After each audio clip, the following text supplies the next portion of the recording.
नमस्कार, स्वागत है आप सभी का। आप देख रहे हैं न्यूज 24। मैं हूं आपके साथ विपनेश माथुर। 1 बजे के बुलेटिन में आप सभी का स्वागत है और पहली खबर का रुख करेंगे जो कि महाराष्ट्र से है। महाराष्ट्र में लगातार बढ़ रहे कोरोना के मामलों को लेकर राहुल गांधी ने कहा है कि महाराष्ट्र में हम सरकार का हिस्सा जरूर हैं, हिस्सेदारी महाराष्ट्र में हमारी जरूर है सरकार में, लेकिन निर्णायक भूमिका में नहीं है। ये बड़ी बात कही गई है राहुल गांधी की तरफ से। साफ कहा कि हम सजेशन जरूर दे रहे हैं, हमने कई सुझाव दिए हैं, लेकिन हम निर्णायक भूमिका में नहीं हैं महाराष्ट्र में। उन्होंने कहा सरकार चलाना और सरकार का समर्थन करना दोनों अलग अलग बात है।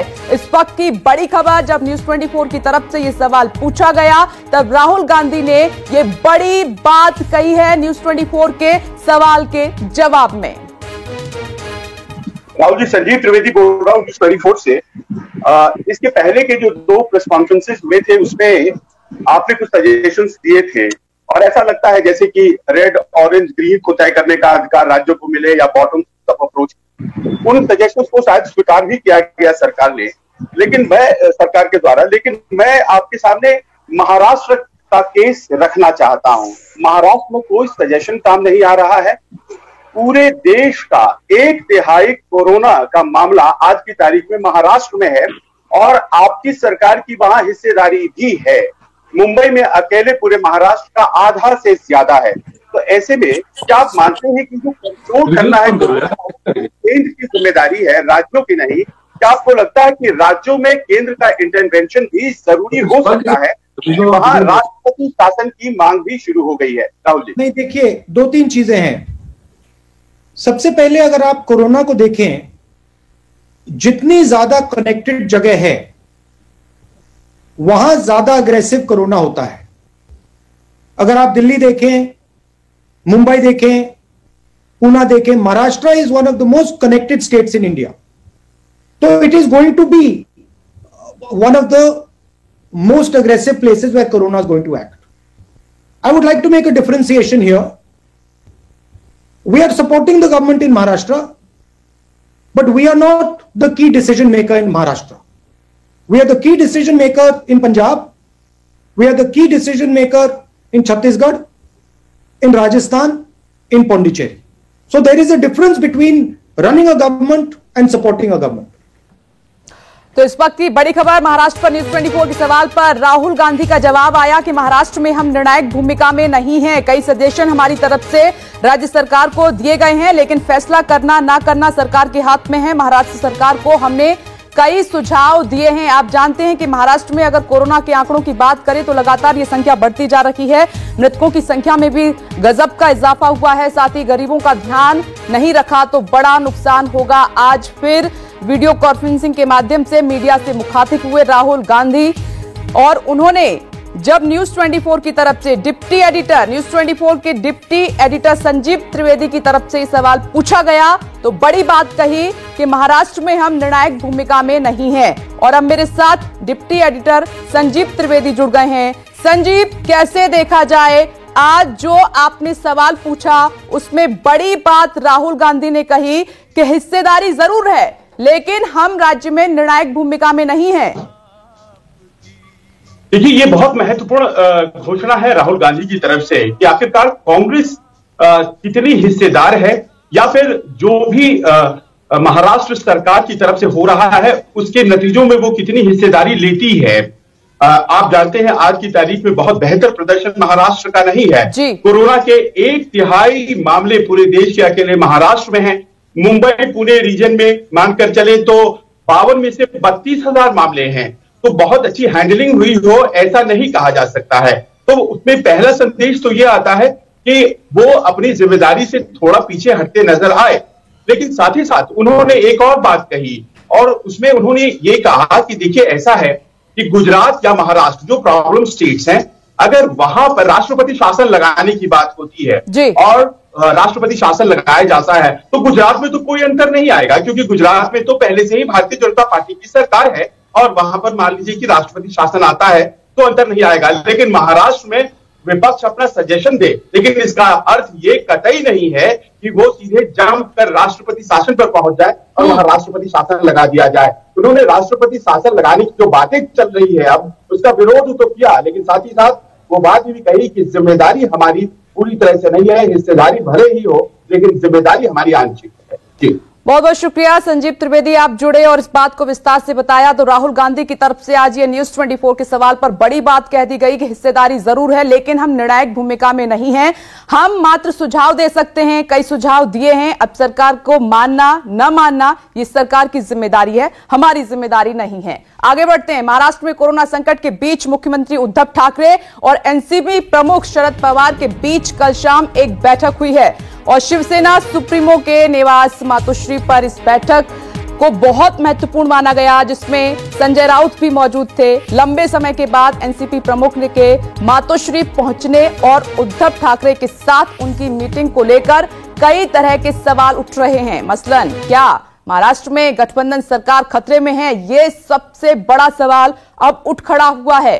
क्या केंद्र को कोई बड़ा फैसला लेने की तैयारी में है केंद्र सरकार, ये दूसरा अहम सवाल। आप जानते हैं कि नारायण राणे ने राज्यपाल से मुलाकात की है और राज्य में राष्ट्रपति शासन लगाने की मांग की गई है। अब बैठकों का दौर चल रहा है, साथ ही 6 महीने पूरे होने जा रहे हैं ये मिली जुली सरकार को राज्य में, और इस बीच अब कोरोना को लेकर बीजेपी अटैक कर रही है लगातार सरकार पर और अब बैठकों का दौर भी शुरू हो चुका है।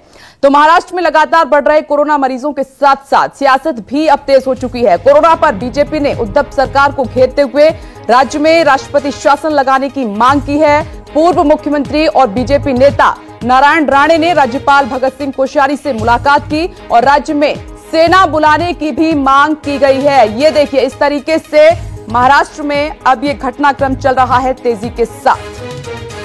सरकार उपाययोजना करू शकत नाही, प्राण वाचू शकत नाही, पूर्ण फेल्युअर सरकार आहे, यांची क्षमता नाही। या सरकारची कोरोनाशी सामना करायची क्षमता नसल्याने हे सरकारला आता नारळ द्यावा आणि राष्ट्रपती राजवट आणावी। और वहीं आपको बता दें कि शरद पवार और उद्धव ठाकरे के बीच हुई बैठक की जानकारी शिवसेना नेता संजय राउत ने भी दी। उन्होंने ट्वीट किया कि शरद पवार और मुख्यमंत्री उद्धव ठाकरे की कल शाम मातोश्री पर मुलाकात हुई है। दोनों नेताओं ने आपस में 1.5 घंटे तक राज्य के हालातों को लेकर चर्चा की है। अगर कोई सरकार की स्थिरता को लेकर खबरें उड़ा रहा है, उसे उनके पेट का दर्द हम समझ सकते हैं, अगर इस तरीके की खबरें कोई उड़ा रहा है। और साथ ही कहा कि सरकार मजबूत है पूरी तरह से, चिंता ना करें। देखिए, ये ट्वीट किया गया कि शरद पवार और मुख्यमंत्री उद्धव ठाकरे की कल शाम, ये संजय राउत की तरफ से मुलाकात के बाद ट्वीट किया गया कि मातोश्री पर मुलाकात हुई और साथ ही लिखा कि दोनों नेताओं ने आपस में 1.5 घंटे तक चर्चा की है। अगर कोई सरकार की स्थिरता को लेकर, आगे लिखते हैं संजय राउत, खबरें उड़ा रहा है तो उसे उनके पेट का दर्द समझें। कह रहे हैं कि उसे उनके पेट का दर्द समझें, सरकार मजबूत है, चिंता बिल्कुल ना करें। देश और राज्य चलाने वाले तो प्रमुख नेता अगर आपस में बैठकर राज्य के बारे में चर्चा करते हैं, जिस संकट की घड़ी से देश और महाराष्ट्र गुजर रहा है उस बारे में चर्चा करते हैं, तो मुझे लगता है उसमें किसी को तकलीफ होने की जरूरत नहीं है। बीजेपी अगर कहती है राष्ट्रपति शासन लागू करने की बात, मैंने तो किसी के मुंह से सुने नहीं। और इस खबर पर मेरे सहयोगी विनोद जगदाले जुड़ गए। विनोद, तेजी के साथ अब मैं देख रही हूं कि महाराष्ट्र में घटनाक्रम बदल रहा है, बैठकों का दौर भी शुरू हो चुका है। मैं शुरुआत करूंगी कि आज न्यूज 24 की तरफ से एक सवाल राहुल गांधी से पूछा गया था भूमिका को लेकर, तो उन्होंने कहा कि हमारी हिस्सेदारी जरूर है लेकिन हम निर्णायक भूमिका में नहीं है। दूसरी तरफ आप देख रहे हैं कि मातोश्री पर मुलाकात हुई, उसमें संजय राउत ने ट्वीट भी किया है। ये किस तरफ इशारा कर रहा है पूरा घटनाक्रम? देखिए, राहुल गांधी के अगर बयान की बात करें, वो कह रहे हैं हम हिस्सेदार जरूर है लेकिन निर्णायक भूमिका में नहीं है। कतई ऐसी बात यहां पर फिलहाल दिखती नहीं, क्योंकि उद्धव ठाकरे ने पहले ही कहा था कि ये महाविकास आघाड़ी की सरकार है और इस सरकार में जो भी फैसले लेने होंगे वो तीनों पार्टियों के नेता एक मंच पर बैठ के ये फैसला लेंगे। फिलहाल कहा यह भी जा रहा है कि अगर महाराष्ट्र सरकार अस्थिर होती है तो कहीं न कहीं कौन सी पार्टी के विधायक टूट सकते हैं। तो इसमें कांग्रेस पार्टी का भी नाम आ रहा है और ये चर्चाएं हैं, लेकिन इसकी पुष्टि फिलहाल कोई नहीं कर रहा है। लेकिन एक बात तो यहाँ पर भूलनी नहीं चाहिए कांग्रेस पार्टी ने भी, क्योंकि कांग्रेस पार्टी को 2019 के विधानसभा चुनाव में जो जीत मिली थी वो कहीं न कहीं एनसीपी सुप्रीमो शरद पवार के कारण ही मिली थी। एनसीपी सुप्रीमो शरद पवार ने महाराष्ट्र में तमाम जगह पर जाकर दोनों पार्टियों के लिए वोट मांगे थे। हालांकि 2019 के चुनाव में कांग्रेस पार्टी के नेता कहीं एक्टिव नहीं नजर आए। जो भी नेता चुनाव लड़ रहे थे, फिर वो अशोक चौहान हो नांदेड़ की अपनी सीट बचाने में थे, फिर पृथ्वीराज चौहान हो वो कराड़ में अपनी सीट बचाने के पीछे लगे थे। लेकिन कांग्रेस का कोई भी बड़ा नेता यहाँ पर महाराष्ट्र में नहीं आया था। राहुल गांधी की सभाएं हुई थी, वो महज गिनी चुनी सभाएं हुई थी, लेकिन कांग्रेस पार्टी ये सब भूल रही है। और राहुल गांधी का जो बयान है वो बयान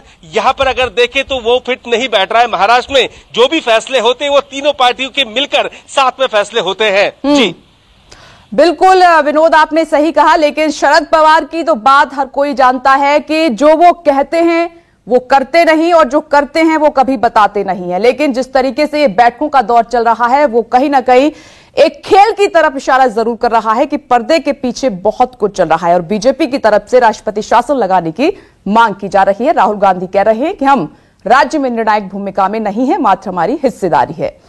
आगे बढ़ेंगे, दूसरी खबर का रुख कर लेते हैं। बिहार से एक खबर है। बिहार में 10वीं बोर्ड के नतीजे आ चुके हैं। बिहार में आपको बता दें कि 80.59% छात्र पास हुए हैं और न्यूज 24 की तरफ से भी उन तमाम छात्रों को बहुत बहुत शुभकामनाएं। जो पास हुए हैं अच्छे नंबर उनको मिले हैं, क्योंकि लंबे वक्त से कोरोना काल में छात्र इंतजार कर रहे थे और अब ये नतीजे सामने। बिहार में 10वीं बोर्ड के नतीजे आ चुके हैं, परिणाम सामने। 80.59% छात्र बिहार में पास हुए हैं, सफल रहे हैं।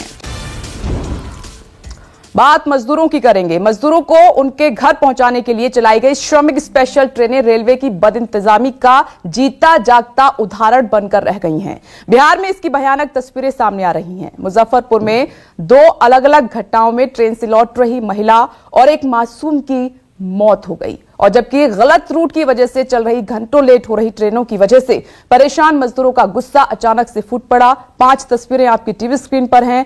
कैमूर और बाढ़ में सफर कर रहे मजदूरों ने जोरदार हंगामा कर दिया। तो समस्तीपुर में 4 दिन से सफर कर रही एक महिला को बीच सफर में ही उतारकर उसकी डिलीवरी करवानी पड़ी। ये देखिए, ये हालात हैं। श्रमिक स्पेशल ट्रेनें जरूर चलाई जा रही हैं, लेकिन रेलवे की तरफ से जो बदइंतजामी है उसकी तस्वीरें न्यूज 24 आपको लगातार दिखा रहा है, जो कि मजदूरों की जान पर भारी पड़ रही है। तो रेलवे की लापरवाही बेतिया के एक परिवार को हमेशा के लिए दर्द दे गई है। परिवार दिल्ली से ट्रेन से मुजफ्फरपुर पहुंचा था और इन्हें दूसरी ट्रेन से अपने घर के लिए निकलना था। परिवार का आरोप यह है कि उन्हें रेलवे की तरफ से दूसरी ट्रेन आने की बार बार गलत इंफॉर्मेशन दी गई, गलत जानकारी दी गई और इस चक्कर में सुबह 10 बजे से शाम 4 बज गए और इस दौरान परिवार ट्रेन का इंतजार करता रहा, लेकिन ट्रेन नहीं आई।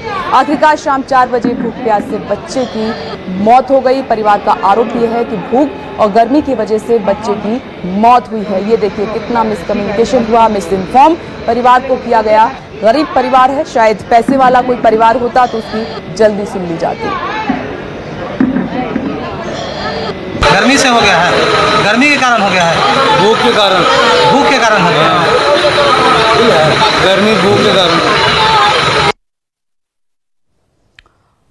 और वहीं ट्रेन से बिहार से लौट रही एक महिला ने चलती ट्रेन में दम तोड़ दिया। महिला का परिवार ट्रेन से कटिहार जा रहा था। बताया ये जा रहा है कि महिला की तबीयत अचानक से खराब हो गई, पर जब मुजफ्फरपुर में उस वक्त महिला के शव को जब उतारा गया तब बगैर किसी सुरक्षा के शव को सामान ढुलाई करने वाले ठेले पर लादकर अस्पताल भेजा गया। ये बदइंतजामी की तस्वीरें हम आपको दिखा रहे हैं, जिसका दावा रेलवे की तरफ से किया जा रहा है कि तमाम इंतजामात कर दिए गए हैं, लेकिन हकीकत आपके सामने है।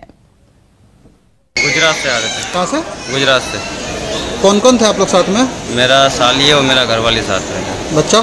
बच्चा 2 को, इसका मेरा साली का लड़का था और एक मेरा लड़का है। जो मरी है वो आपकी कौन है? साली है। कैसे मरी? ये ऐसे ही मरा है अचानक। कुछ बीमारी पहले से? बीमारी कुछ नहीं था, मतलब खाना वाना मिला था पूरा? खाना वाना सही मिला था, पानी का बोतल हर चीज़ मिला था, मतलब कोई शैतानी असर था, इसकी वजह से मरा। शैतानी असर की वजह से। ट्रेन से श्रमिक लोग आ रहा है, उसी में से डेड बॉडी उतारा है। महिला का एक गुजरात से आ रहा था, जो ट्रेन मधुबनी जाती है, तो रास्ते में वो एक्सपायर कर गई, तो यहाँ उतार लिया है। हम लोग कार्रवाई कर रहे हैं, इसको भिजवाएंगे घर। तो ये तस्वीरें हमने आपको दिखाई। एक बच्चे की जान चली जाती है, उस परिवार को हमेशा का दर्द दिया है इस बदइंतजामी ने, और एक महिला की मौत हो जाती है। आप देख रहे हैं कि एक महिला की डिलीवरी भी कराई जाती है, किन हालातों में, वो सच्चाई हम आपको दिखा रहे हैं। ज्यादा जानकारी के लिए सीधे रुख कर लेते हैं, मेरे सहयोगी सौरभ कुमार जुड़ गए हैं। सौरभ, इतनी बदइंतजामी क्यों? आखिर रेलवे की तरफ से बातें तो बड़ी बड़ी की गई थी।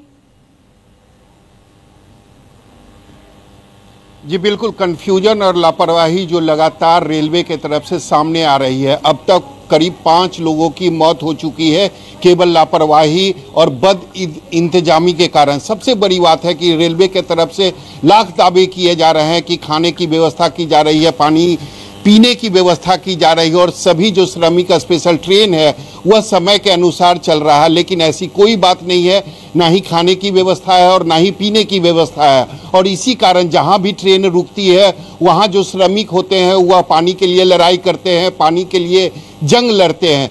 तो निश्चित रूप से गर्मी काफ़ी ज़्यादा है। अगर 2-3 दिनों से बात करें तो गर्मी काफ़ी ज़्यादा है। ऐसे में रेलवे की सबसे ज़्यादा लापरवाही यह सामने आ रही है कि ट्रेन को जाना कहीं और रहता है, वह ट्रेन पहुंच कहीं और जाती है। यानी जो ट्रेन को मधेपुरा जाना है वह ट्रेन गया पहुंच जाती है। तो ऐसे में जो श्रमिक उसमें बैठे रहते हैं, जिन्हें मधेपुरा जाना रहता है, उनको समझ में नहीं आता। वो आरोप यह लगा रहे हैं कि 4 दिन से जो ट्रेन है वह हमें यहाँ वहाँ घुमा रहा, और जहाँ भी ट्रेन रुकती है वहाँ 1 से 2 घंटे रुकती है। तो निश्चित रूप से गर्मी काफ़ी ज़्यादा है, जिससे जो ट्रेन में बैठे लोग होते हैं, जो मजदूर हैं हमारे, उनको काफ़ी ज़्यादा परेशानी होती है। और अब तक 5 लोगों की इससे मौत भी हो चुकी है। जी सौरभ, बड़ा सवाल ये खड़ा हो रहा है, क्योंकि हम जानते हैं लाचार हैं, बेबस हैं ये गरीब, ये मजदूर। शायद कोई पैसे वाला होता तो सुन लिया जाता जल्दी, उनके लिए तमाम इंतजाम भी कर दिए जाते। इन हालातों को देखकर ऐसा ही लग रहा है कि मरने के लिए छोड़ दिया गया। इतिश्री कर ली गई है जी, ट्रेन उपलब्ध करा दी गई। अब देखिए, अब आप अपने आप जहां जाना है जाइए, जहां उतरना है उतरिए। रूट भी गलत है, इसका भी ध्यान नहीं दिया जा रहा। जी बिल्कुल, मैंने कहा कि कंफ्यूजन और लापरवाही लगातार सामने आ रही है। सबसे बड़ी बात है कि जो ट्रेन, अगर मुंबई से कोई ट्रेन खुली है और उसे मधेपुरा जाना है तो वो ट्रेन अचानक गया पहुंच जाती है, वो अभी 3-4 दिनों के बाद। सबसे बड़ी बात है कि एक ट्रेन जिस स्टेशन पर रुकती है घंटों वहीं रुकी रहती है, उसका कोई टाइम टेबल नहीं है, कब वह चलेगी कब रुकेगी इसका कोई अता पता ना जो श्रमिक बैठे हुए हैं उनको पता चलता है। ऐसे में गर्मी काफ़ी ज़्यादा है, पिछले 3-4 दिनों से गर्मी काफ़ी ज़्यादा हो रही है। उन मजदूरों के पास, यानी जो ट्रेन में बैठे हुए हैं, उनके पास ना पीने का पानी होता है और ना ही खाने के लिए खाना होता है। ऐसे में जो बच्चे हैं, जो महिलाएं हैं, या जो पहले से थोड़ी सी बीमार हैं, उनको काफ़ी ज़्यादा परेशानी होती है। और जब यह किसी स्टेशन पर पहुंचते हैं, किसी महिला की अगर स्थिति खराब रहती है या वो बीमार रहते हैं, जब ये कहा जाता है कि उन्हें हॉस्पिटल जाना है तो उन्हें ठेला दिया जाता है, रिक्शा दिया जाता है। तो निश्चित रूप से यह बड़ी लापरवाही है जो रेलवे की तरफ से सामने आ रही है। सौरभ, बहुत बहुत शुक्रिया आप जुड़े ये जानकारी पहुंचाने के लिए। ये हकीकत न्यूज़ 24 आपको दिखा रहा है कि श्रमिकों की हालत इस वक्त भीषण गर्मी में कैसी है। एक बच्चे की मौत हो जाती है, एक महिला की मौत हो जाती है, कहीं पानी लूटा जा रहा है, कहीं गोरखपुर ट्रेन जानी होती है किसी और रूट पर निकल जाती है, कहीं मजदूर हंगामा कर रहे हैं। कौन है इसका जिम्मेदार?